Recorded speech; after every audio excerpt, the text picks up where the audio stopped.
আসসালামু আলাইকুম। বিসমিল্লাহির রহমানির রহিম। রুকু 25। সুবিদিত মাসে যথা শাওয়াল, জিলহজ ও জিলকাদ হজ হয়।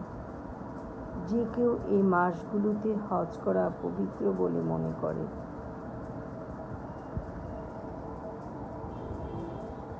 সে যেন হজের সময় স্ত্রী সহবাস, পাপ কাজ এবং ঝগড়া বিবাদ না করে। আর তোমরা যে সৎ কাজ করো আল্লাহ তা জানেন, এবং তোমরা পরকালের পাথেয় সংগ্রহ করো এবং আত্মসংযমী শ্রেষ্ঠ পাথেয়। হে জ্ঞানীগণ, আমাকেই ভয় করো। তোমাদের পক্ষে তোমাদের প্রতিপালকের অনুগ্রহ কামনায় কোনো দোষ নেই। অর্থাৎ হজের সময় ব্যবসা বাণিজ্য নিষিদ্ধ নয়। যখন তোমরা আরাফাত থেকে দ্রুত গতিতে প্রত্যাবর্তন করবে, তখন মাশওয়ারুল হারামের নিকটে পৌঁছে অর্থাৎ মুজদালিফা নামক পাহাড়ে অবস্থান করত।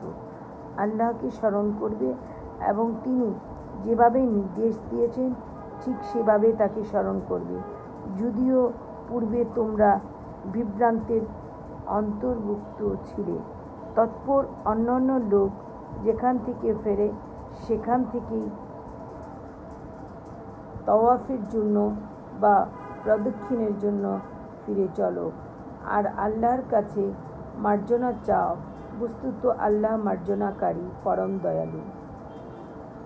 তৎপর যখন তোমরা হজের অনুষ্ঠানাদি সম্পূর্ণ করে নেবে, তখন আল্লাহকে এমনভাবে স্মরণ করবে যেমন তোমরা তোমাদের পিতৃপুরুষকে স্মরণ করতে, অথবা তদপেক্ষা গভীরভাবে।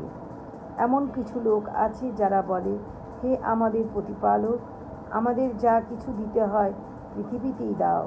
বস্তুত তাদের জন্য পরকালে কোনো অংশ নেই। এবং তাদের মধ্যে এমন কিছু লোক আছে যারা বলে, হে আমাদের প্রতিপালক, আমাদের ইহকালে কল্যাণ দাও এবং পরকালেও কল্যাণ দাও এবং আমাদের নরক যন্ত্রণা থেকে রক্ষা করো। তারা যা অর্জন করেছে তার প্রাপ্য অংশ তাদেরই। বস্তুত আল্লাহ হিসাব গ্রহণে অত্যন্ত তৎপর। তোমরা নির্দিষ্ট সংখ্যক দিনগুলোতে মিনা অবস্থানকালে জিলহজ মাসের 11, 12 ও 13 তারিখ এই 3 দিন আল্লাহকে স্মরণ করো। আর যদি কেউ তাড়াতাড়ি করে 2 দিনেই চলে আসে, তবে তার কোনো পাপ নেই। আর যদি কেউ বিলম্ব করে, তবেও কোনো পাপ নেই। এই নিয়ম তার জন্য যে সাবধানে চলে। তোমরা আল্লাহকে ভয় করো এবং জেনে রাখো যে তোমাদের তার কাছে একত্র করা হবে। এবং মানুষের মধ্যে এমন লোক আছে যার পার্থিব জীবনের কথাবার্তা তোমাকে মোহিত করে এবং তার অন্তরে যা আছে তার সম্বন্ধে সে আল্লাহকে সাক্ষী রাখে, কিন্তু আসলে সে তোমার ঘোর বিরোধী। আর যখন সে তোমার কাছ থেকে প্রস্থান করে, তখন সে পৃথিবীতে অশান্তি সৃষ্টি করে এবং শস্যক্ষেত্রে ও জীবজন্তুর বংশ নিপাতের চেষ্টা করে। আল্লাহ কিন্তু অশান্তি পছন্দ করেন না। আর যখন তাকে বলা হয় তুমি আল্লাহকে ভয় করো, তখন তার আত্মাভিমান তাকে পাপা অনুষ্ঠানে লিপ্ত করে। সুতরাং তার উপযুক্ত স্থান নরক, এবং নিশ্চয়ই তা অতি মন্দ স্থান।